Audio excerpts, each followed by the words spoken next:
Olá, estudantes da terceira série. Sejam todos bem-vindos, sejam todas bem-vindas. Eu, professor Paulo Brito, és o nosso intérprete, tudo bem? Seja bem-vindo. E nós vamos fazer uma retomada dos conteúdos trabalhados na disciplina de Cidadania e Civismo ao longo do nosso trimestre. Trabalhamos conteúdos importantes, vocês se recordam? Regimento escolar, oratória, retórica. Vejam, por exemplo, o nosso objetivo, retomar os conteúdos trabalhados. O trabalho pedagógico, a participação escolar democrática, isso é uma construção do nosso dia a dia, né? Nós vivemos em uma democracia e precisamos exercer o nosso direito de cidadão, respeitando os nossos deveres, respeitando os nossos direitos, trabalhando sempre consciente dos valores que pautam, a nossa vida, o respeito, a hierarquia, a ordem, a ética, são valores que permeiam as nossas relações e também as técnicas de estudo, Pessoal, olha só, o trabalho pedagógico. As instituições, como por exemplo a escola, elas não são feitas somente de regras. Nós temos um regimento escolar, um regulamento geral dos alunos, mas nós temos um trabalho pedagógico que visa o desenvolvimento cognitivo, relacional dos alunos e alunas que estão matriculados na rede de ensino do Estado do Paraná. Eles precisam ter funções atribuídas. Quando eu digo eles precisam, as instâncias colegiadas precisam conhecer quais são as suas funções dentro da escola. Então nós vamos ter, o corpo diretivo, corpo pedagógico, docente, corpo discente, os responsáveis pelos alunos e os técnicos pedagógicos, Cada um e cada uma tem um papel a desempenhar dentro da escola, Com os seus direitos, os seus deveres e dentro desses papéis o trabalho pedagógico. E o regimento escolar, ele vai especificar qual é a responsabilidade de cada um dentro da escola para o bom funcionamento da escola e os objetivos da educação, que é o desenvolvimento, o protagonismo dos nossos alunos e alunas, não é? E o trabalho pedagógico, ele compreende todas as atividades teóricas práticas desenvolvidas pelos profissionais em exercícios dentro da escola, pessoal. Então, a equipe pedagógica tem o seu trabalho técnico-pedagógico, Conhecer os documentos que norteiam a educação paranaense, A produção do projeto político-pedagógico, do regimento escolar, conhecer a legislação brasileira, a Lei de Diretrizes e Bases da Educação Nacional e outros documentos importantes que fazem parte da educação escolar, como, por exemplo, a Constituição, que traz os direitos e deveres do cidadão, da família, Conhecer o Estatuto da Criança e do Adolescente. Nós vamos ter leis estaduais consonantes com a lei federal que organizam as escolas públicas. Então, aí são atividades teórico-práticas de um trabalho pedagógico, da realização desse processo educativo e escolar dentro das escolas. E olha só, a organização didático-pedagógico, ela é entendida, como um conjunto de decisões, que são decisões coletivas, tomadas aí, por várias frentes e necessárias à realização das atividades escolares. Então, nós temos as nossas autonomias dentro do colégio, claro, pessoal, respeitando todo esse ordenamento jurídico. Então, cada setor precisa ter consciência do seu papel dentro da escola, conhecer as suas rotinas de trabalho, conhecer as demandas da escola e juntos, coletivamente, pensar no desenvolvimento escolar. Isso é muito importante, Um dos pilares da educação paranaense é a gestão democrática, é a transparência nos processos. Então, nada é decidido sem uma base legal e também sem conversar com os pares que compõem a comunidade escolar. Então, por exemplo, a escola precisa definir, a aplicação de uma verba. Então, precisamos ter o conhecimento técnico, pedagógico e jurídico, porque a escola recebe verbas do governo federal, verbas do governo estadual, e essas verbas vêm atreladas à sua aplicação a uma legislação. Então, são verbas que podem ser aplicadas somente à manutenção, verbas que podem ser aplicadas ao custeio, verbas que podem ser aplicadas em outras áreas do colégio. Conhecendo sobre esses processos, a comunidade escolar faz um trabalho pedagógico e que viabiliza esse processo de ensino-aprendizado de uma forma exitosa, respeitando aí todas as prerrogativas da escola, da gestão escolar, do trabalho pedagógico. Isso é importante para todos, pessoal. Todos na escola podem contribuir com o desenvolvimento do trabalho pedagógico. Os alunos podem contribuir, podem exercer a sua função de aluno de forma consciente, de forma cidadã, respeitando os deveres, respeitando os seus direitos como alunos. E olha só, portanto, pessoal, a organização democrática dentro da escola, dentro do âmbito escolar, essa rotina, se caracteriza pela participação e pela corresponsabilidade da comunidade escolar na tomada de decisões coletivas, em pensar no bem comum, em pensar no desenvolvimento coletivo dessa comunidade escolar. Nós, que fazemos parte dessa comunidade escolar, nós passamos pela escola, não é? Os professores têm um tempo na escola, a direção tem um tempo na direção, os pedagogos, você, aluno do ensino médio, vai passar 3 anos dentro da instituição e daí você continua os seus estudos na universidade, em cursos técnicos, mas a escola ela permanece ali. E a importância dessa escola em desenvolver as suas ações para as gerações que vão vir, acompanhando o desenvolvimento social, acompanhando o desenvolvimento tecnológico, as demandas da nossa sociedade local, regional e também estadual. E olha só, pessoal, vamos fazer uma atividade. Qual a importância do trabalho pedagógico dentro da escola? Responda a atividade e a gente já faz a correção juntos.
Pessoal, vamos então corrigir a nossa atividade.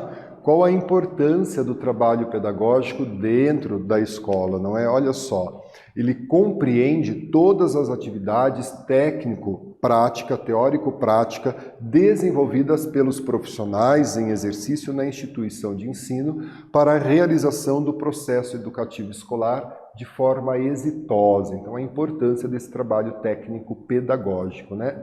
E as decisões da escola, elas não são decisões tomadas unicamente pela equipe de direção ou por um dos segmentos, né? E nós temos dentro da escola um órgão máximo para a tomada de decisões, para as discussões, que é o Conselho Escolar. Ele é um órgão de natureza consultiva, deliberativa e avaliativa e fiscalizadora. Então, ele é o órgão máximo que existe dentro de uma instituição escolar, que fala sobre a organização da escola, do trabalho pedagógico, da administração, em conformidade com as políticas e diretrizes educacionais da Secretaria do Estado de Educação.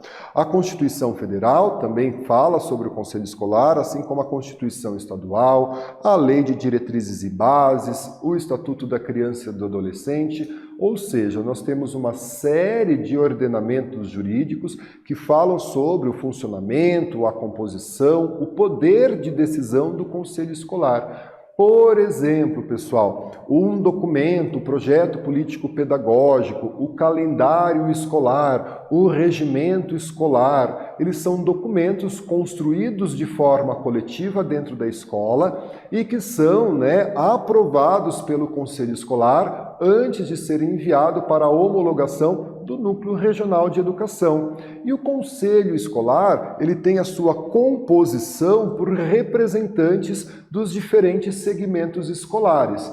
Então, não é possível, na maioria das vezes, que a gente consulte todas as pessoas envolvidas na escola para a tomada de uma decisão.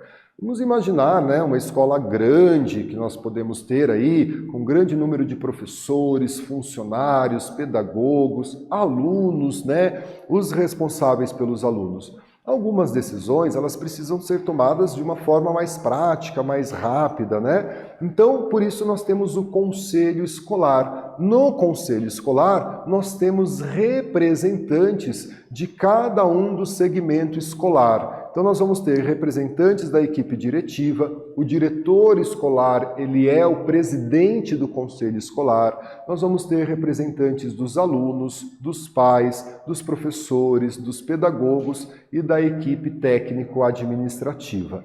Então, é marcada a reunião do conselho escolar, é pautado os assuntos do conselho escolar e é necessário que os representantes de cada segmento escolar converse com os seus pares acerca da pauta do conselho escolar. São decisões que precisam ser tomadas no conselho escolar que impactam na organização do trabalho pedagógico, por exemplo, e que precisam ser tomadas de forma democrática e coletiva.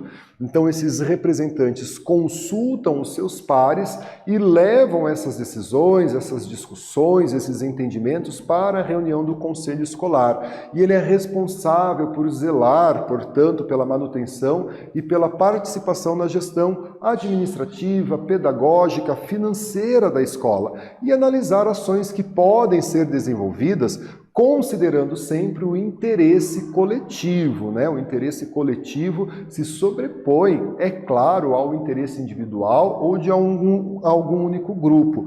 As funções dos conselhos escolar, como a gente viu, são de natureza deliberativa, de deliberar, de consultar, Então, a gente pode consultar o conselho escolar, avaliativa e também fiscalizadora, principalmente sobre os recursos que a escola recebe, não é? E olha só, o conselho escolar ele é interligado com outras políticas e ele constitui, portanto, um alicerce de conscientização e socialização de uma visão emancipadora do mundo, Então, olha só, a gente tem o conselho escolar, a gente tem a Secretaria de Educação, as escolas, então faz parte de um organograma que prioriza sempre o desenvolvimento das escolas, o desenvolvimento dos nossos alunos e alunas.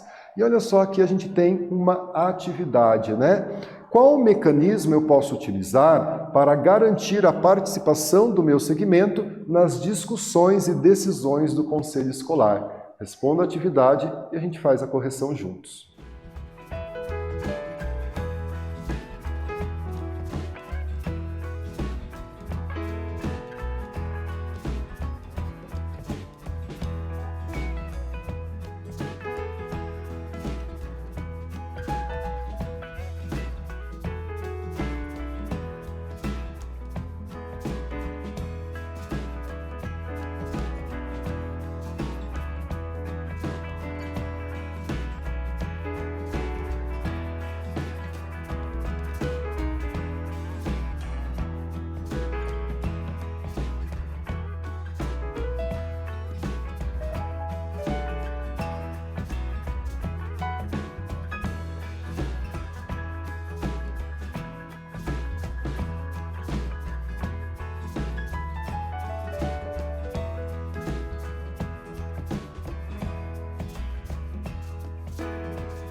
Pessoal, vamos corrigir, não é mesmo? Então ali, ó, qual mecanismo eu posso utilizar para garantir a participação do meu segmento, no caso o professor, do seu segmento de alunos, nas discussões e decisões do conselho escolar, não é? Um mecanismo interessante são as reuniões setoriais. Sempre que uma reunião do conselho escolar for marcada, consulte a pauta dessa reunião e reúna-se com o seu segmento para juntos debaterem o assunto. Caso não seja possível reunir todos em uma única reunião, vale conversar em pequenos grupos individualmente, levar a ideia. Olha, na próxima reunião do conselho escolar, nós vamos discutir o calendário das atividades extraclasses. Quais são as suas propostas para essas atividades?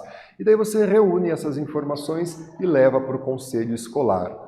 Agora a gente vai falar de um assunto muito interessante, que são as técnicas de estudo. Como nós podemos organizar o nosso tempo e utilizar técnicas de estudo para desenvolver a nossa aprendizagem. E a primeira técnica que eu trago para vocês é o resumo. Uma técnica muito utilizada, eu tenho certeza que em algum momento você já utilizou essa técnica de fazer resumo daquilo que é estudado, daquilo que é aprendido na escola, de um livro que você leu, por exemplo, e você resolve fazer um resumo trazendo as informações importantes, né? Então são ferramentas que se adequam a qualquer estudo, para qualquer tipo de matéria. Um resumo de química, de física, de filosofia, você pode fazer o seu resumo, não é mesmo? Uma segunda técnica é a técnica do Pomodoro. Gosto muito dessa técnica, utilizo nos meus estudos e essa técnica consiste em você ter ciclos de estudo. Então você faz ali um ciclo de estudo de 25 minutos, por exemplo, de uma concentração. Quando dá esses 25 minutos, você vai ter 5 minutos de pausa, né? Você pode levantar, você pode se alongar, fazer um lanche, né? Caminhar ali no quintal da tua casa. E daí você volta para mais 25 minutos de estudo, mais 5 minutos de pausa, 25 minutos. Então, às vezes, quando faço 1h30 ali de estudo, eu faço uma pausa um pouco maior. Coloco o meu celular para despertar a cada 25 minutos, deixo ele no modo avião para não ser interrompido por mensagens, né, por interrupções, e faço essa pausa, né? Isso favorece a nossa concentração e não fica tão cansativo o nosso dia a dia de estudos, não é mesmo? Mapa mental, pessoal, uma das técnicas mais utilizadas. A gente parte de um conceito-chave no mapa mental para interligar outros conceitos que se relacionam com o mapa mental. Ah, eu vou fazer um mapa mental sobre história moderna. Então, meu conceito-chave é a história moderna e eu vou puxando, linkando, né, os conceitos relacionados à história moderna, mercantilismo, absolutismo, renascimento, e aí eu consigo visualizar, né? As pessoas que têm tendências sinestésicas de escrita conseguem visualizar o mapa mental. Muito importante essa técnica e utilizada, né, como uma técnica de estudo. Além do mapa mental, a gente tem o exercitar, o quanto isso é importante, né? Nós aprendemos um conceito e a gente pode exercitar, procurar bancos de questões, provas de vestibulares anteriores, para que a gente exercite aquilo que nós aprendemos. Olha quantas técnicas que nós vimos, né? Resumo, mapa mental, exercitar, técnica do Pomodoro, que você pode, né, identificar quais técnicas se adaptam melhor à tua rotina de estudo e aplicá-la para o bom desenvolvimento dos seus estudos. E olha só uma atividade, pessoal. Em que consiste a técnica do mapa mental? Você já utilizou? Se sim, compartilhe com os teus colegas e a gente já faz a correção juntos.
Pessoal, vamos então corrigir a nossa atividade. Em que consiste a técnica do mapa mental? Você já utilizou essa técnica?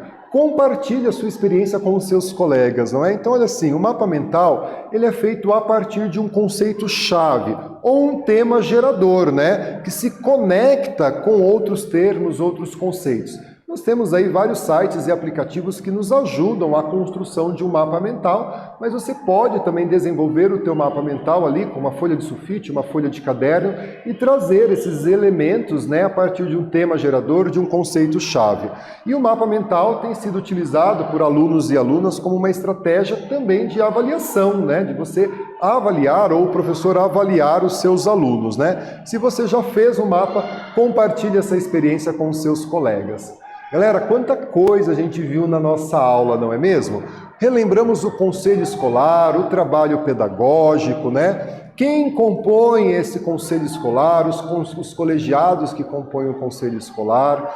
Vimos também sobre as técnicas de estudo, né? Mapa mental, exercitar, resumo, técnica Pomodoro e tantas outras técnicas que a gente pode utilizar, não é mesmo?